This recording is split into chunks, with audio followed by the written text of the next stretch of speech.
Depois que nós estudamos as duas cartas de Paulo aos Tessalonicenses, começaríamos, como hoje nós fazemos, o estudo do livro Nascidamente. Esse é um livro, ao meu ver, um livro que não somente merece ser estudado, mas ele precisa de ser estudado. Não somente um livro que precisa ser lido, mas, sobretudo, um livro que precisa ser estudado, uma vez que, embora seja um livro pequeno, curto, singelo, de apenas quase 200 páginas, mas ele trata aqui de pelo menos 8 temas centrais das Escrituras, 8 temas mais importantes da Bíblia Sagrada, ou seja, de toda a revelação de Deus, por meio da Escritura, nós separamos 8 que diz respeito diretamente a nós, diz respeito à nossa vida espiritual, e nós trazemos esses temas sob uma ótica que não é abordada nestes dias em que nós vivemos.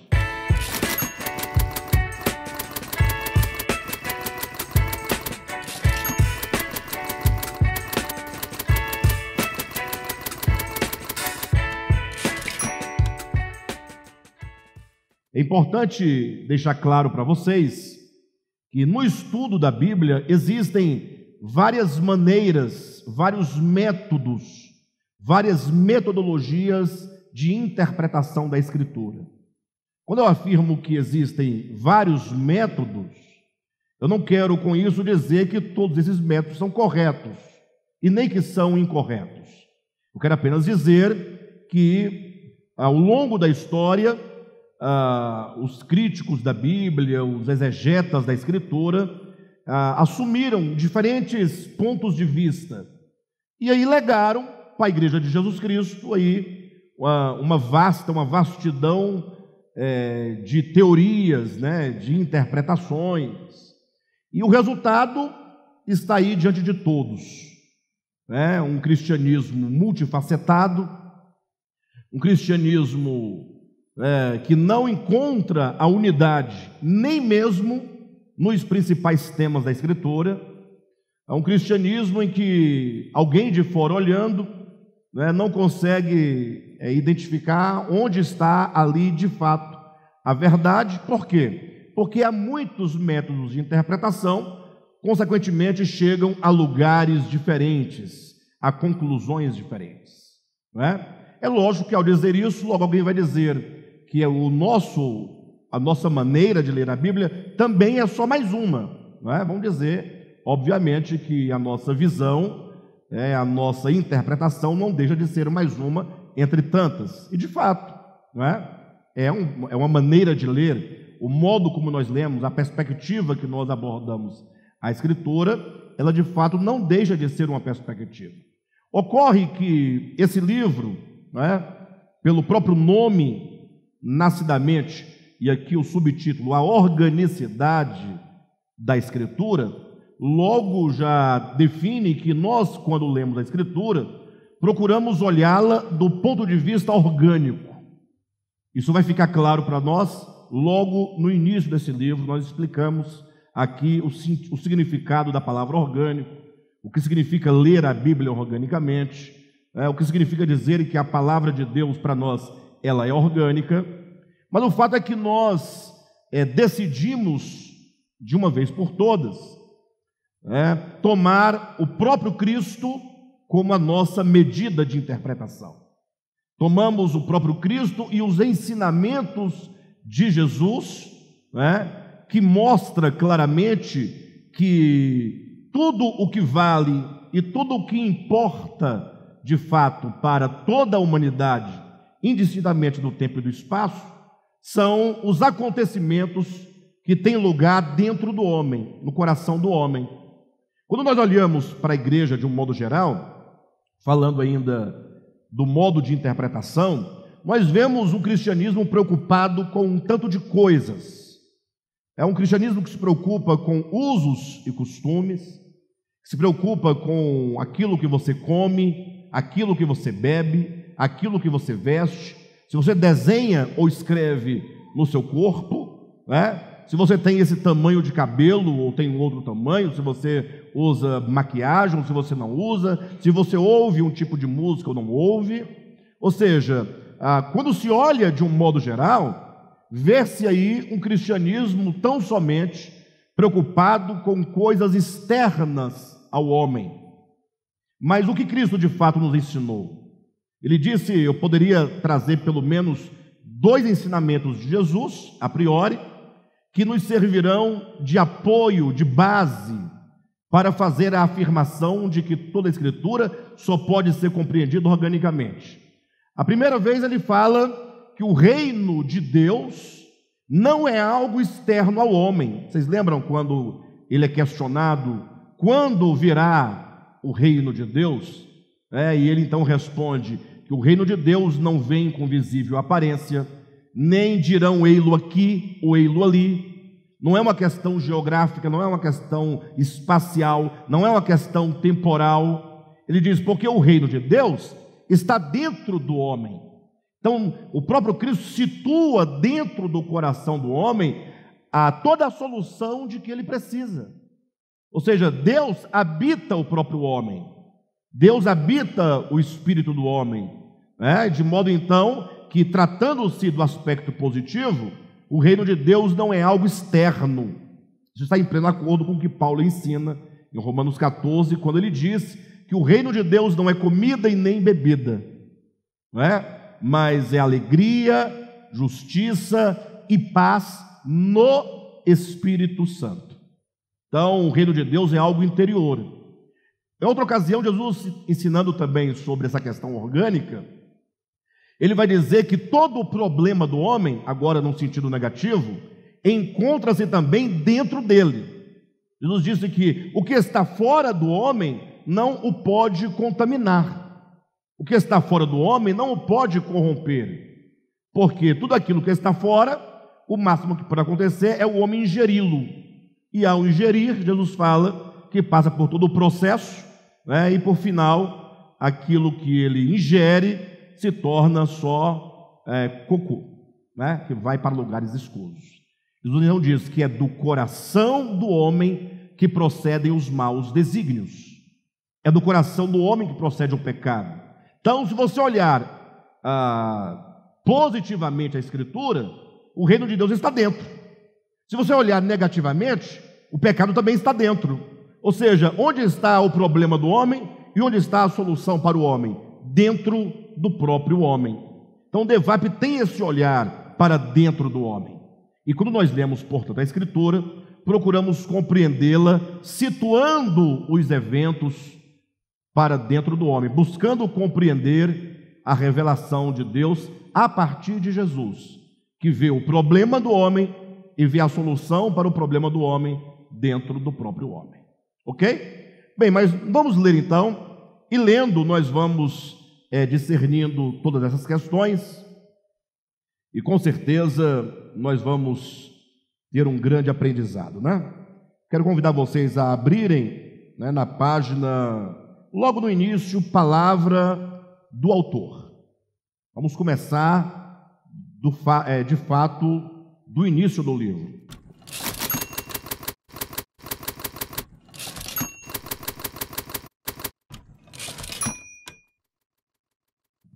Eu vou lendo, tá bom? E na medida que eu leio, eu vou trazendo algum esclarecimento na medida que for necessário. Palavra do autor. Os irmãos de casa também podem pegar o livro e podem acompanhar. Se alguém estiver sem livro, mantenha-se atento. Eu vou ler devagar. E o texto, para mim, ele é autoexplicativo, mas nós vamos tecer todos os comentários e explicações necessárias, tá bom? Palavra do autor.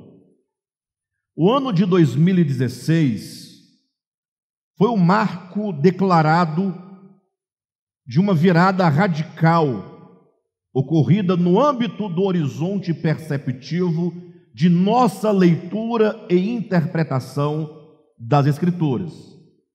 Ou seja, foi em 2016 que o DEVAP, ele sofreu uma mudança radical, né? Virou o olhar radicalmente para o modo como até então nós líamos a Escritura, para o modo como até então nós interpretávamos a Escritura. Ou seja, houve uma mudança, né, no modo de interpretação da Escritura.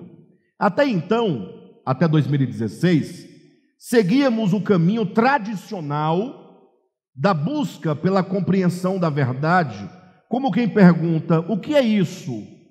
Ou o que é aquilo?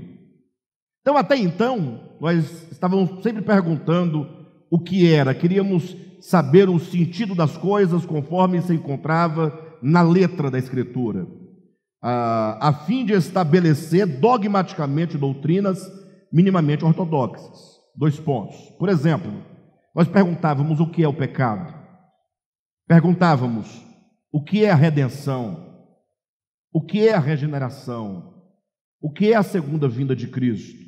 Porém, como é comum a todos os que estão em pleno desenvolvimento, fomos levados a ascender a mais um degrau em direção ao que é perfeito, agora perguntando não mais o que é isso ou aquilo, mas como isso ou aquilo acontece na experiência humana.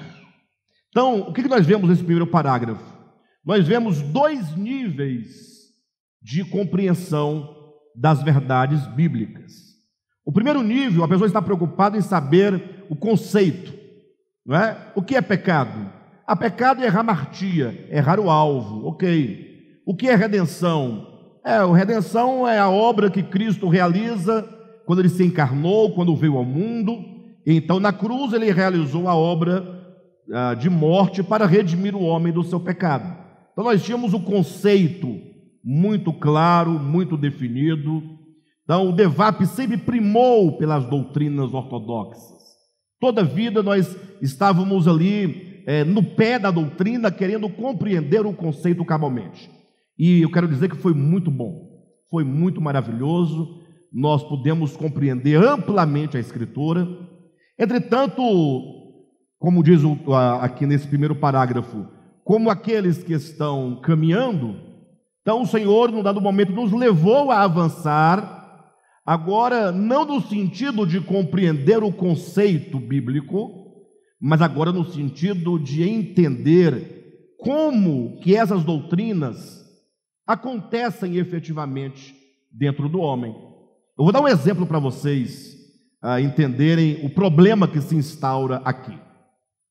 Se você perguntar para qualquer cristão, não importa qual seja ele, acredito que até os mais novos convertidos saberão responder. Se você perguntar o que é o novo nascimento, o que eles irão responder?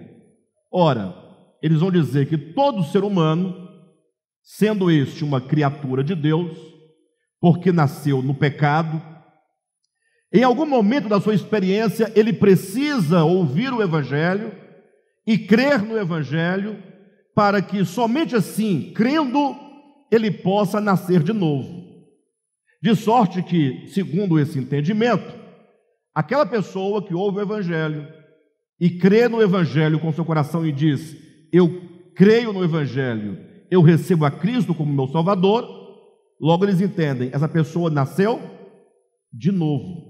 Daí, a partir desse conceito, estabelece o grupo dos que nunca nasceram de novo, ou que não nasceram de novo, e o grupo dos que nasceram de novo. Daí você pergunta: quem faz parte do grupo dos que nasceram de novo? Eles vão dizer: ora, os crentes, os evangélicos, aqueles que na fase adulta tomaram uma decisão por Jesus. Você pergunta: e quem são aqueles que não nasceram de novo? Eles dirão: ora, são aqueles que não tomaram tal decisão.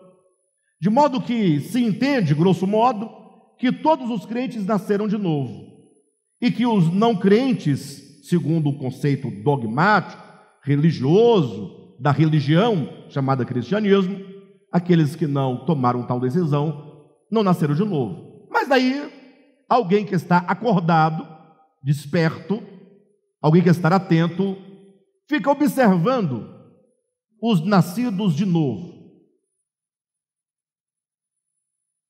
Fica olhando para todos aqueles que dizem que nasceram de novo. Porque, pensem comigo por um momento. Quando alguém diz, olha, eu era uma criatura velha, uma criatura como um Adão caído, e agora eu morri para aquele velho homem, e eu nasci de novo, eu sou nova criatura.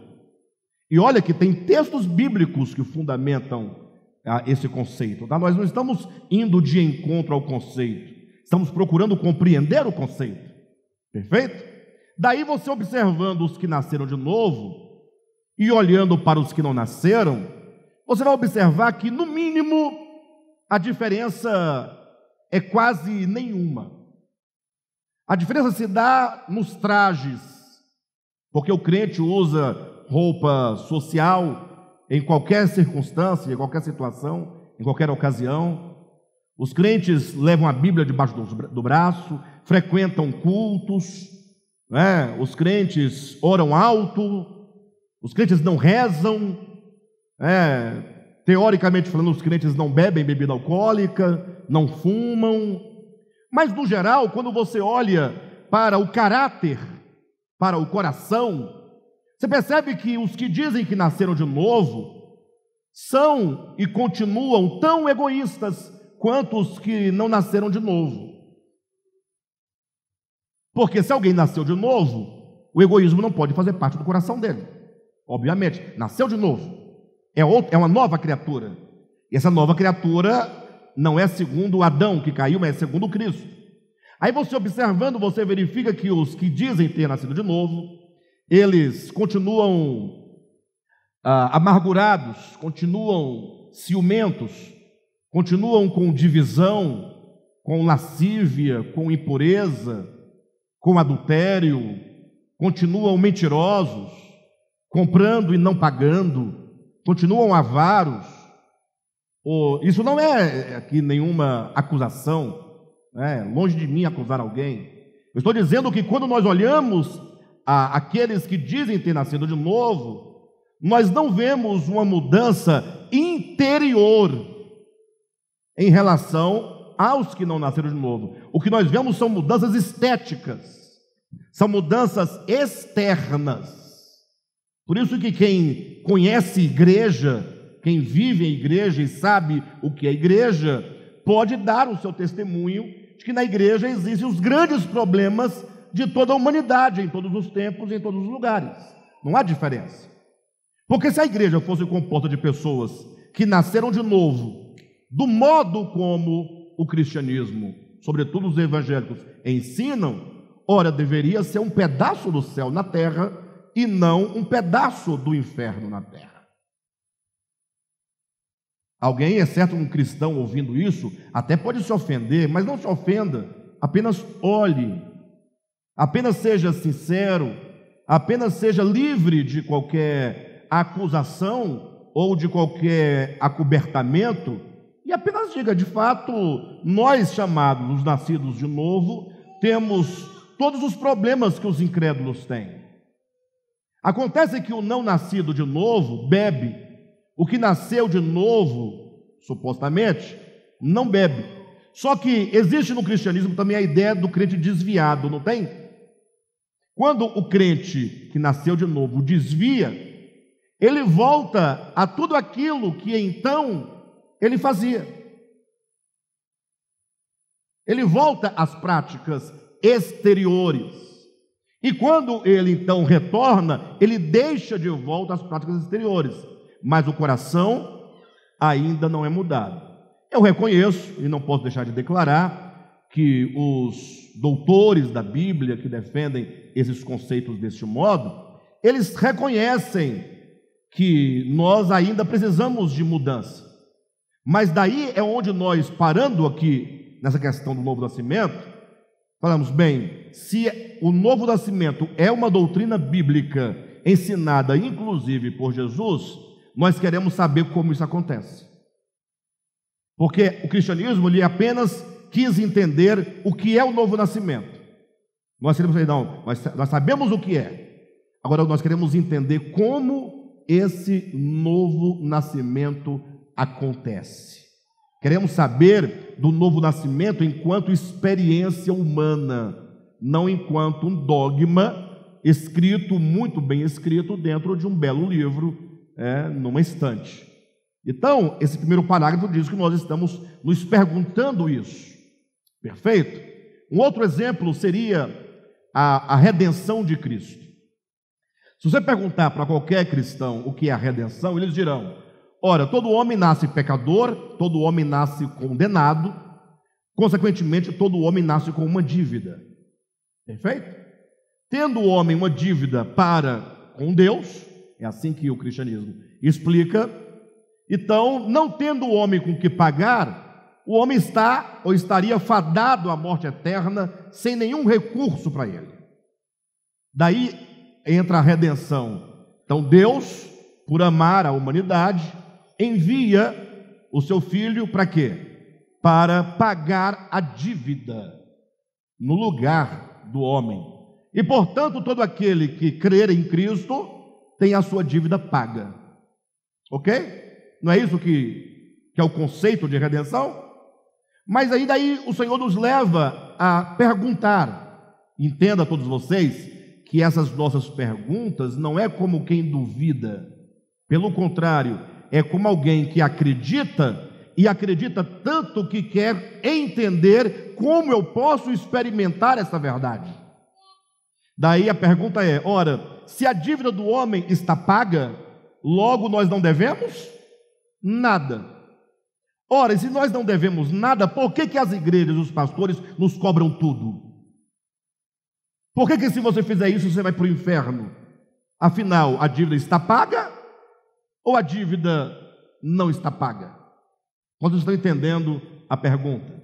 Diante de um problema como este, nós do DEVAP estamos então na busca, esse livro propõe isso, de compreender como a redenção é um acontecimento dentro do homem. Que Cristo morreu na cruz há 2000 anos, todos nós sabemos. Que a obra de Cristo é uma obra de redenção, todos nós sabemos.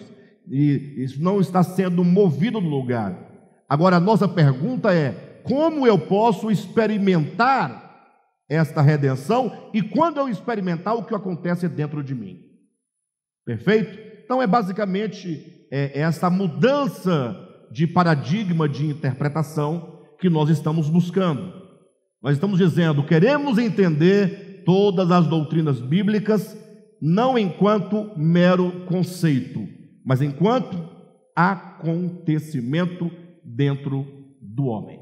Seguindo na leitura, tal mudança necessária ganhou corpo no livro A Dracma Perdida, quando adotamos o romance como gênero literário em lugar do texto dissertativo argumentativo utilizado em obras anteriores, com vistas a demonstrar as verdades bíblicas como acontecimentos que ocorrem dentro do coração do homem. Vocês lembram da Dracma Perdida?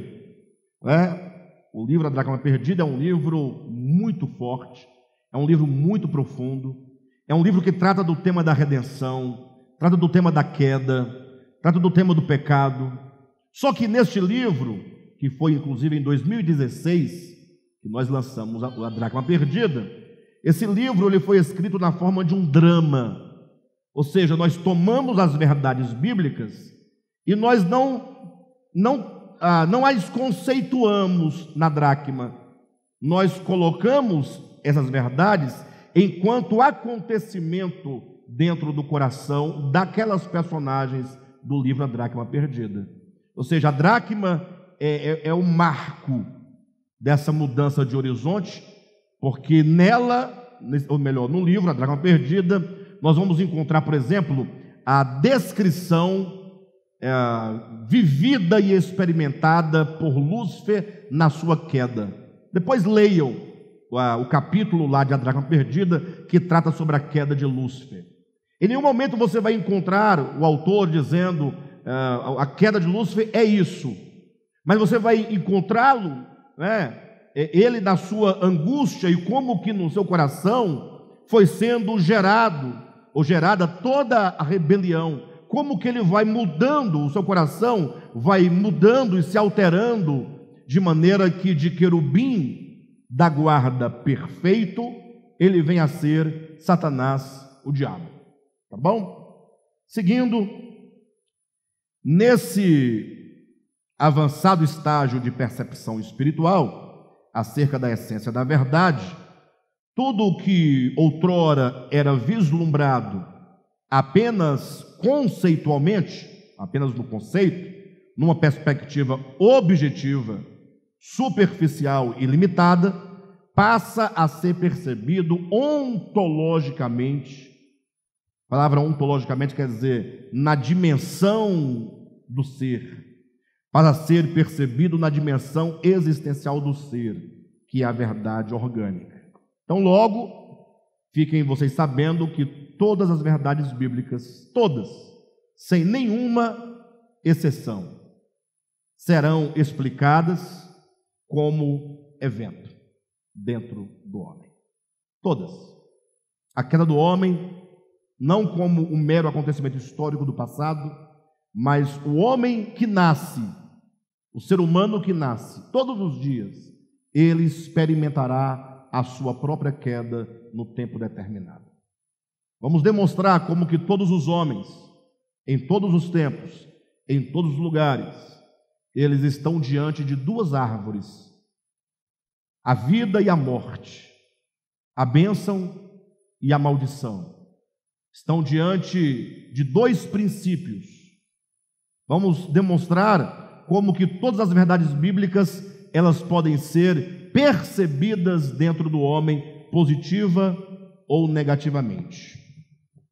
Seguindo, a grande diferença entre a perspectiva teológica e a visão orgânica da verdade é que a perspectiva teológica, a perspectiva dogmática, doutrinal, ela interpreta as verdades bíblicas no plano meramente espaço-temporal, como acontecimentos externos ao homem. Ou seja, tal perspectiva está sempre a fazer relação do homem com alguma coisa fora dele, que de alguma maneira o afeta indiretamente. A visão orgânica, por sua vez, concebe as mesmas verdades no plano ontológico, no plano do ser. Verdades essas intrínsecas ao homem, no âmbito de seu coração e consciência. Isto é, o homem é percebido como o espaço vivo onde tudo acontece organicamente. Gente, a partir de então, dessa visão, tudo muda, porque agora você vai encontrar o Éden dentro de você. Você vai perceber como que é possível que você perceba que você diariamente está sendo tentado pela serpente, pela mesma serpente que tentou a Eva lá no jardim.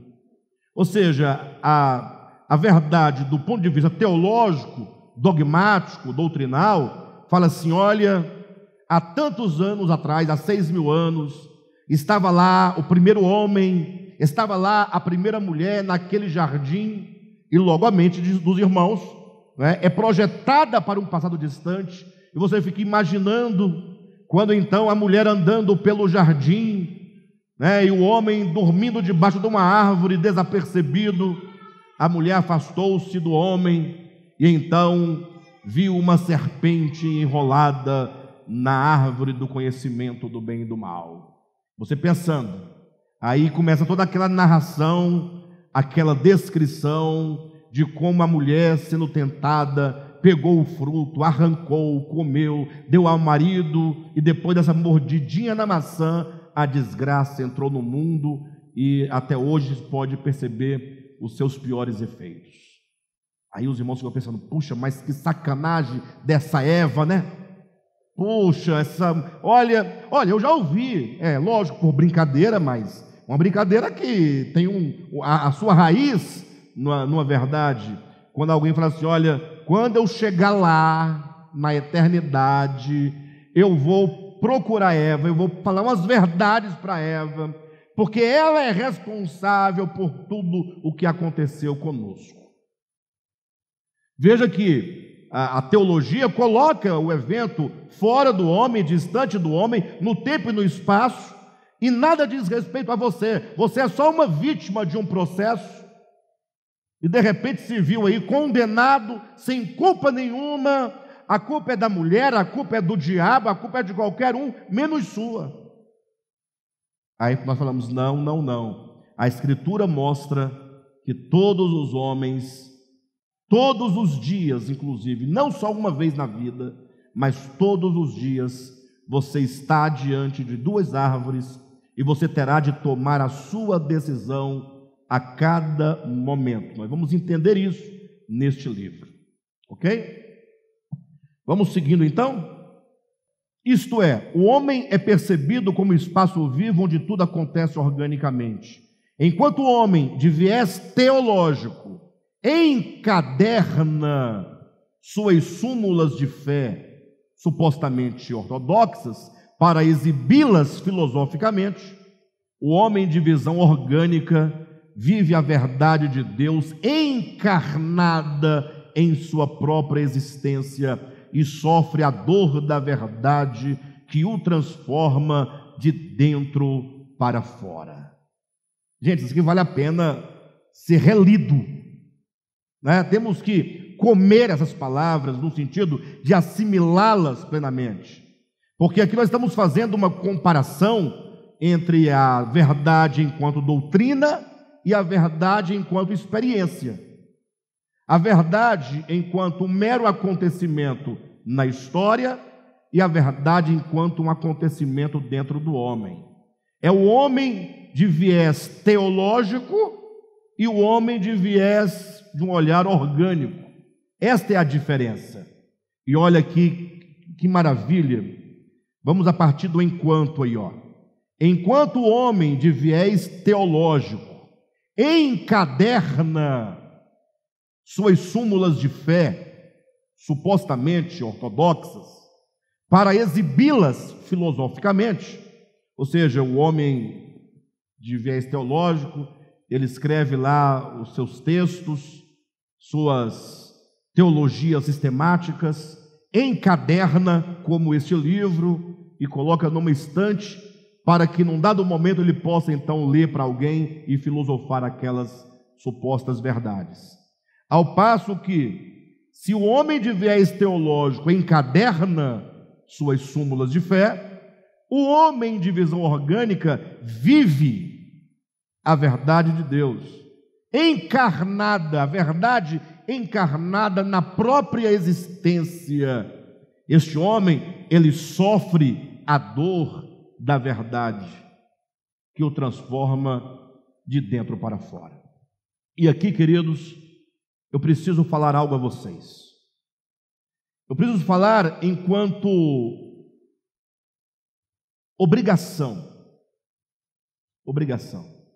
Seria mais ou menos assim, como um pai que, vendo o seu filho tomar um caminho errado, e sendo o pai mais maduro, tendo mais experiência, conhecendo já o caminho que agora o filho está tomando, o pai tem por obrigação advertir o filho, sim ou não? Ele tem por dever dizer: filho, olha, esse caminho, essa direção vai gerar morte para você. E o pai que se omite no dever de apontar o caminho errado que o filho está tomando, de alguma maneira o pai se torna cúmplice. O silêncio do pai, a omissão do pai o faz, em alguma medida, participante daquele caminho e torna o pai responsável por todas as consequências daquele caminho que poderá recair sobre o seu filho. O filho até poderá dizer: olha, mas o senhor, como pai, não avisou. Então o pai tem o dever de falar. E eu sei que nós vivemos num tempo em que nós não gostamos e não queremos ouvir verdades, Porque a verdade, toda e qualquer verdade, ela é sempre dura, porque os nossos ouvidos e os nossos corações, eles estão inclinados ao engano, eles estão inclinados à ilusão, e a verdade, toda e qualquer verdade, ela visa destruir, dissipar a ilusão, trazer o camarada para a realidade, e nós então não queremos ouvir a verdade. Vivemos na era do coaching, queremos palavras, que nos encorajam, que afirmam que nós seremos felizes se praticarmos 10 conceitos, vamos ficar ricos se procedermos dessa e daquela maneira. Queremos ouvir palavras de conforto, dizendo que tudo dará certo, quando nada está dando certo. Então, como por obrigação, eu tenho que dizer algo aos irmãos. O DEVAP, ele faz agora, em dezembro deste ano, salvo engano, 23 anos. De 99 para 2009, são 10, para 19, 20, aí 20, 21, 22, 23, 24 anos faz o DEVAP em dezembro deste ano. E, portanto, eu posso falar com bastante tranquilidade que eu conheço o ministério, conheço os membros, não falando de um membro em especial, mas a membresia, é muito clara, porque no início eu olhava e percebia pessoas muito frágeis na fé. Você sabia que aquela pessoa não dura muito tempo, ela não tem firmeza, ela não tem muito interesse, ela não busca muito, não se integra muito, mas com o tempo eu fui percebendo que, na verdade, todos nós, sem nenhuma exceção, nós estamos numa possibilidade iminente de abandono da prática da fé a qualquer momento. Ou seja, não sei se é por causa do tempo em que nós vivemos, ou se é do modelo de igreja que nós adotamos, mas eu percebo que o ministério, ele tem muito interesse na compreensão da verdade teológica, mas relativamente à experiência da palavra encarnada, o nosso interesse diminui exponencialmente. Exponencialmente. Eu ouço comentários, eu leio comentários, eu percebo a situação e eu vejo que nós até temos um certo orgulho de termos uma compreensão mais clara acerca de tanta coisa, só que a nossa experiência não está à altura da compreensão, e isso nos faz não melhores, nos faz piores do que qualquer outro com menos entendimento.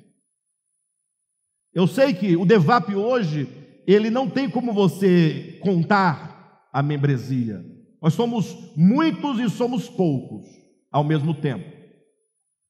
E o DEVAP tem uma expressão local e também tem uma expressão virtual no Brasil todo e até fora do Brasil.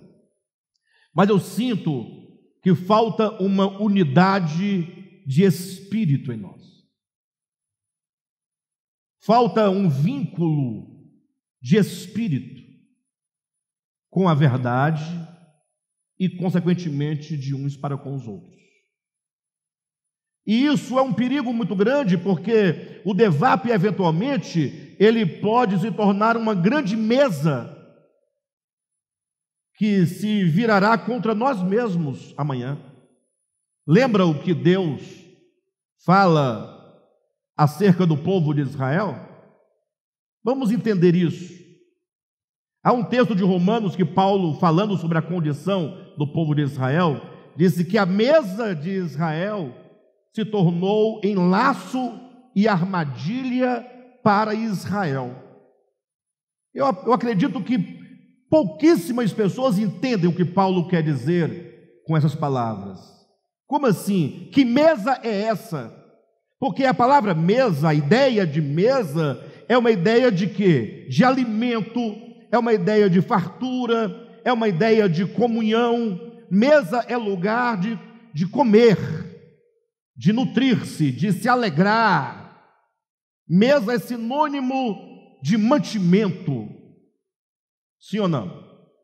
E como que essas coisas tão boas podem se tornar um laço e uma armadilha para nós?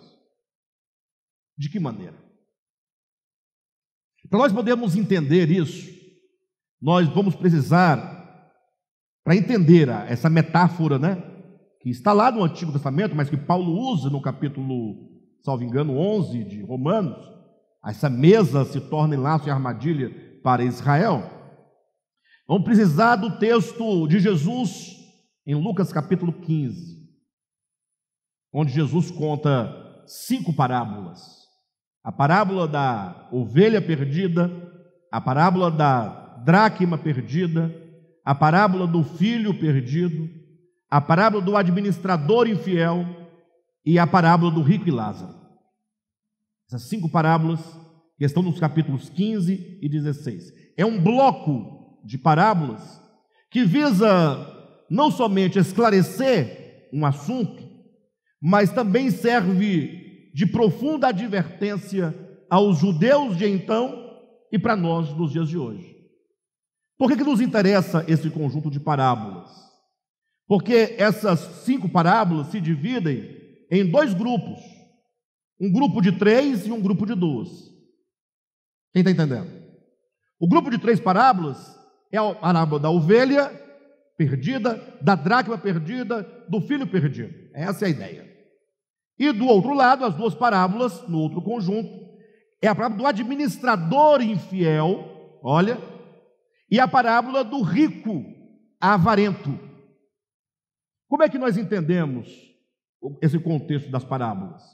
Tudo começa, presta atenção, quando é dito que os escribas, os fariseus, os líderes religiosos de Israel estavam questionando no coração, estavam murmurando acerca de Jesus, dizendo que Jesus comia com os pecadores, andava com os pecadores, se misturava aos pecadores. Daí Jesus, ouvindo e sabendo desse murmúrio, resolveu contar essas 5 parábolas para explicar essa questão. Nas 3 primeiras ele explica o seguinte: ora, onde vocês gostariam que eu estivesse? Se porventura eu sou o bom pastor e eu vim buscar a ovelha perdida, eu tenho que estar entre quem? Os perdidos. Se eu vim buscar e encontrar a dracma perdida, eu tenho que estar entre os perdidos. E se eu vim resgatar o filho perdido, eu tenho que estar entre os filhos perdidos, entre os perdidos. Logo, não há razão de vocês murmurarem, dizendo que eu ando e busco e me envolvo com os perdidos, porque esta é a minha missão.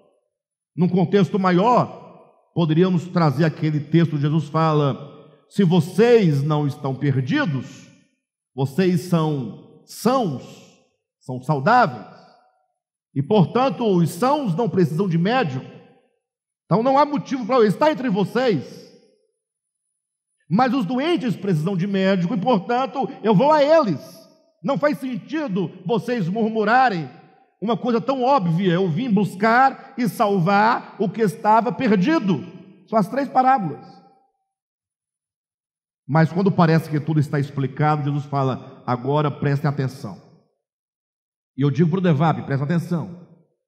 Jesus fala: vocês, judeus, lembrem-se, vocês são um povo a quem Deus escolheu em Abraão, certo? E fez de vocês uma nação santa, separada, para vocês levarem a verdade de Deus a esses perdidos com quem vocês não querem se envolver. Vocês foram colocados em relação à riqueza espiritual de Deus como administradores dessas riquezas, E como tais, vocês deveriam compartilhar essas riquezas com essas pessoas a quem vocês acusam de perdidos. E vocês, portanto, ao se negarem compartilhar e ainda me acusarem de compartilhar, vocês são encontrados administradores infiéis. Vocês são como, aí vem a quinta parábola, vocês são como um homem rico. Que riqueza é essa? É a riqueza da revelação que Deus concedeu a Israel no seu tempo. Era rudimentar? Era, mas era a riqueza daquele tempo. Era o máximo que se tinha naquele tempo. Vocês são como um homem rico, assentado a uma mesa, e essa mesa está cheia de alimento. E vocês estão comendo. Essa mesa, que é a mesa das revelações, é para vocês desfrutarem. Mas lembre-se, existe alguém lá fora, fora dos limites de Israel, chamado Lázaro, mendigo, miserável, faminto, que são os pecadores perdidos, com quem vocês não querem se misturar. E eles estão sedentos, querendo comer a migalha que cai da mesa, mas vocês não compartilham, vocês são avaros, e portanto a mesa que serviria para alimentar vai ser o grande problema de vocês. Em outras palavras, aquilo que traria luz para vocês e para os demais vai ser o elemento que fará vocês crucificarem o Messias. Ou seja, aquilo que era para a salvação, a mesa, se tornará em laço. Quando é que a revelação se torna em laço? Quando é que uma coisa boa se torna uma coisa ruim? Quando nós tomamos a coisa boa de maneira errada. Devap, a palavra que Deus tem nos dado é para nós experimentarmos, é para ser recebida com fé, refletida, assimilada no coração, e é para que nós então comecemos a experimentar em nós essas verdades, para então compartilharmos com outros. No momento que nós pegamos as verdades e nos orgulhamos dessas verdades, mas nós simplesmente nos negamos a experimentar e a viver essas verdades se tornam a causa da nossa ruína. Porque aquilo que deveria ser em nós, graça, amor, verdade, transformação e cura, se transforma em orgulho. E se transforma como um elemento para fomentar a nossa hipocrisia. Então, isso é de uma gravidade tão grande, mas tão grande, que eu sei que ao dizer isso, algumas pessoas não dão muita atenção para as advertências, mas o fato é que logo, logo nós vamos ter que parar para pensar nessas coisas, porque não é uma questão do DEVAP, enquanto organização, enquanto ministério, é uma questão de ordem de natureza pessoal. Logo, logo você vai ter que dar conta da sua vida. Não tem jeito. Ou Jesus volta e você tem que se deparar com a verdade, dar conta do que você fez com o que recebeu, ou a morte vai chegar à sua casa, mais cedo ou mais tarde, e você vai ter que dar conta do que você fez ou do que você não fez. Eu sei que o espírito de Nietzsche, de super-homem, nos afeta de maneira muito grande, que nós nem pensamos que Jesus virá e tão pouco que nós iremos morrer. Achamos que nós somos Highlanders, somos imortais. Mas pense nisso, reflita sobre isso. Eu espero que nós pensemos nisso antes, enquanto há tempo de mudança aqui. Tá bom? Bem, de todo modo, no finalzinho do parágrafo que estávamos lendo, fala que o homem de visão orgânica vive a verdade de Deus encarnada em sua própria essência e sofre a dor da verdade que o transforma de dentro para fora. Nascidamente, título desta obra, é um neologismo. O que é um neologismo? É uma palavra nova, uma palavra inventada. O autor desse livro inventou a palavra nascidamente. Você não vai encontrar nos dicionários essa palavra, você não vai encontrar na boca das pessoas. Então, o autor criou este nome, nascidamente, para compreender uma verdade essencial. Nascidamente, título desta obra, é um neologismo criado com o intuito de expressar o conceito orgânico de uma mente nascida de Deus, gerada pela verdade. Então, olha, nascidamente vem de nascer, de nascimento, e mente, a pessoa pensando o que é o sufixo, nascidamente, mente é mente. A sua mente, a sua consciência, a sua razão. Nascidamente é a ideia de uma mente nascida de Deus, de uma mente mudada, transformada por Deus. E o subtítulo,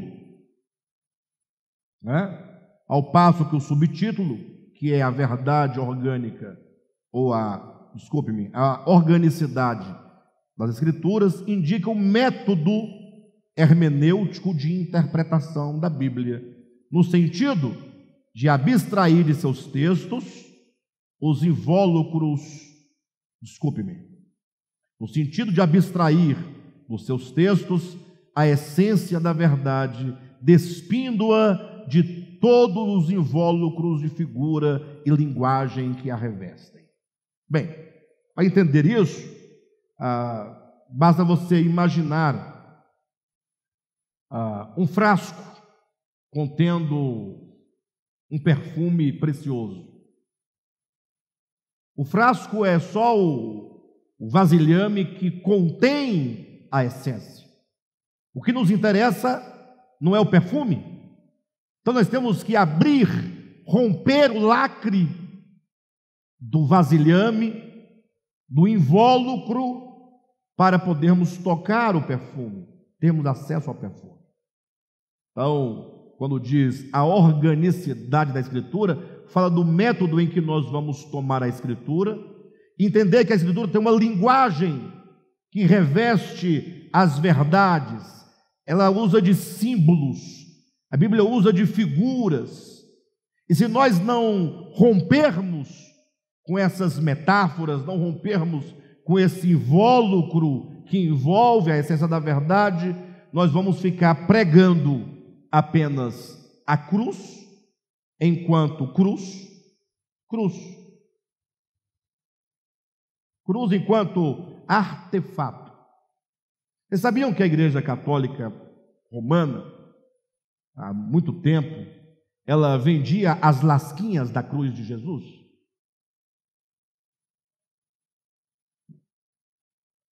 E olha que a cruz acabou, bem, se bem que não sabemos nem se era a cruz de Jesus, vamos partir daí.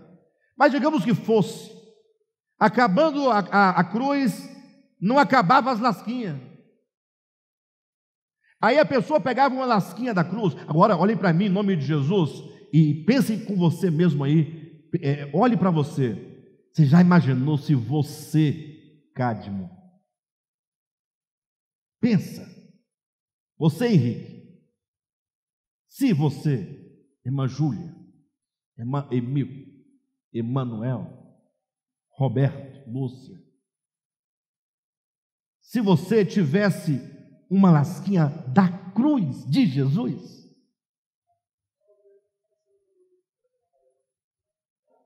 não, vamos pensar, se você tivesse de fato e de verdade a lasquinha da cruz dele, seria legal? Será que nós não iríamos pensar que essa lasquinha era santa? Vamos pensar. Será que nós não iríamos pensar que essa lasquinha, se passada num machucado, não curaria?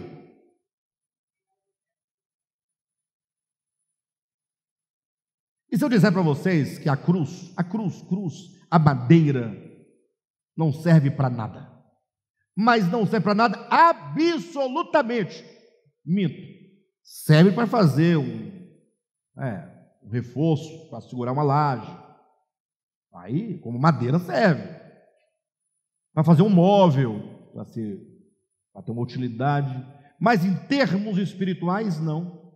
E se eu disser que o sangue que caiu do corpo de Jesus, se você tivesse uma gota desse sangue no frasco, se eu disser que o sangue não serve para absolutamente nada,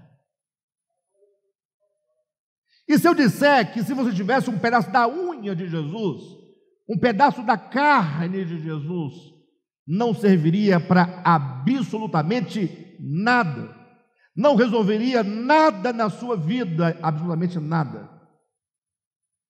Bem, quem disse isso foi o próprio Jesus. Ele diz assim: olha, a carne, referindo-se à sua própria carne, para nada aproveita. Olha, Jesus, então o que aproveita? Ele diz: as palavras que eu vos tenho dito, estas sim, são espírito e são vida. Então, se nós não despirmos a Escritura no conjunto, na sua totalidade, dos invólucros, a cruz, artefato, é só um invólucro da verdade. Posso provar? Veja. A Escritura afirma categoricamente que nós, os que cremos, fomos crucificados com Cristo. Perfeito ou não? Bem, para essa verdade ser verdade, a cruz na qual eu fui crucificado não pode ser a cruz na qual o corpo de Jesus foi crucificado, porque eu não fui lá. Ah, Alexandre, mas é espiritualmente exatamente isso. É esse espírito que você está dizendo que é a essência da verdade. Porque a cruz, madeira, há 2000 anos, nela eu não fui crucificado. E não teria como sê-lo.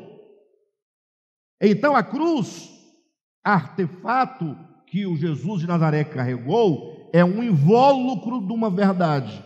Nós vamos ter que tocar o sentido da cruz, aquilo que Paulo chama lá aos Coríntios de a mensagem da cruz. E a mensagem da cruz é escândalo para os que se perdem. E eu tenho percebido que a mensagem da cruz é escândalo para os que se dizem salvos. Infelizmente. Então vocês entendem o que é que nós devemos tirar os invólucros? O sangue de Jesus nos purifica de todo pecado. Para essa verdade ser a verdade, quando João, lá na sua primeira epístola, diz: e o sangue de Jesus nos purifica de todo pecado, para essa verdade ser verdade, e é verdade, não pode ser o sangue gota. Do contrário, teríamos que pegar um algodão, untar no sangue literal de Jesus e passar em nós. Se não é assim que acontece, e alguém me acusa, fala assim, como o Alexandre é tolinho, todo mundo sabe que isso é espiritual, Alexandre. Então, é isso que nós queremos, esse espiritual, essa essência. O que é o sangue de Jesus que me purifica de todo pecado? Como o sangue de Jesus vai me purificar? Quando é que ele me purifica? Quem quer ser purificado pelo sangue de Jesus? E como isso vai acontecer? Essa é a grande questão do livro Nascidamente. É explicar essas questões que ninguém quer explicar. Porque os cristãos falam, isso é picuinha, para de bobagem. Basta você afirmar, confessar. O sangue de Jesus purifica, purifica. A cruz nos salva, e está tudo certo. E o terror comendo, e a pancadaria comendo, e o ódio dividindo a igreja. Mas o que importa são os dogmas. Bem, nós não nos satisfazemos com essas respostas prontas. Por isso é dito aqui no finalzinho deste parágrafo, no sentido de abstrair dos seus textos a essência da verdade, despindo-a de todos os invólucros de figura e linguagem que a revestem. Composta de 11 capítulos, a obra, este livro, composta de 11 capítulos, a obra se divide em duas partes. Os 3 primeiros capítulos apresentam o problema do método histórico-gramatical de interpretação das Escrituras. Então, dá um tempinho aí, olhe para mim. O método utilizado na maioria das vertentes do cristianismo, o método de interpretação é um método chamado histórico-gramatical. Tá bom? É uma informação, não dá para discorrer esse método agora, mas entenda que o método que o cristianismo usa chama-se histórico-gramatical. Nós vamos verificar como isso acontece. Então, nos 3 primeiros capítulos desse livro, nós vamos apresentar qual é o problema dessa interpretação. Qual é o problema desse método? Ou seja, nós vamos denunciar onde está a falha da interpretação convencional das Escrituras. Então, composta de 11 capítulos, a obra se divide em 2 partes. Os 3 primeiros capítulos apresentam o problema do método histórico-gramatical de interpretação das Escrituras, demonstrando a sua fragilidade e insuficiência diante dos verdadeiros problemas do homem.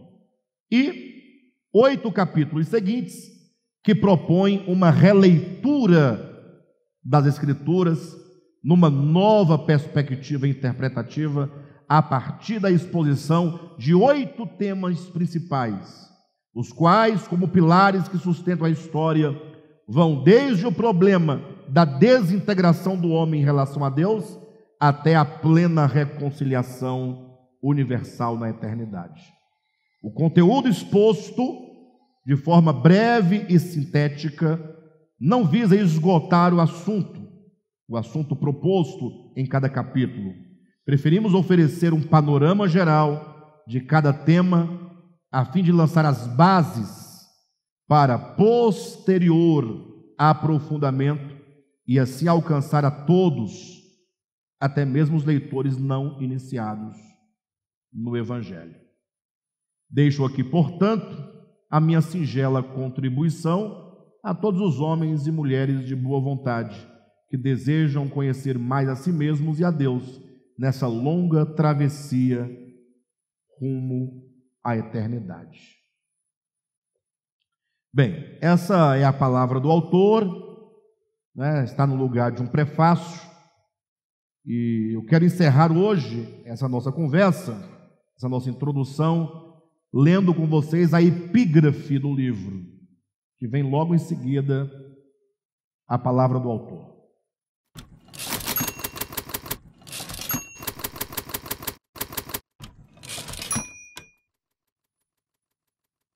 Este livro são os pregos que faltavam à minha crucificação.